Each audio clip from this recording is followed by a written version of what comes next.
Human overpopulation is the idea that our population can become too large to be sustained by our environment.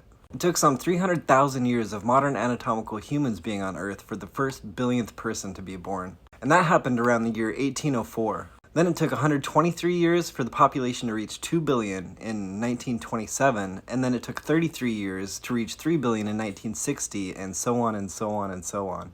So it's been around 200 years since the first billion, and here we are with about 8 billion people on Earth alive today. So you could honestly be forgiven thinking that the population will continue growing exponentially until we reach an inevitable war, plague-like situation. But let me tell you about this thing called the demographic transition. The key driver of population growth is obvious. More people are being born than people are dying, or fertility rate is higher than mortality rate. No country in the world today is thought to be in stage 1 of the demographic transition. But before the Industrial Revolution, every country in the world was thought to be in stage 1 of the demographic transition. That's where populations are stable or barely increasing. Women in stage 1 had a lot of children on average, between 4 and 6 children per woman. But with a high infant mortality rate, only 2 of those kids made it to adulthood.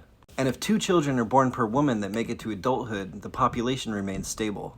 Then countries we think of as developed today went through the Industrial Revolution and made it to stage 2, which is the developing countries stage. Agricultural advances met food supply demands, and advances in sanitation and medicine reduced infant mortality significantly. So stage 2 is characterized by a rapid increase in population. A low infant mortality rate meets a culture that still has babies like they won't make it to adulthood. But then a turn happens in stage 3, and birth rates slow down with a changing social trend towards smaller families. It's a largely cultural change brought on by higher wages, urbanization, access to contraception, and importantly, more access to education and higher social status for women. It's not as economically beneficial to have a lot of kids in stage 3 because kids get sent to school instead of to work. And working women have less time to raise them. So in stage 4, populations stabilize. Birth rates and death rates are low, and roughly the same amount of people get born as die.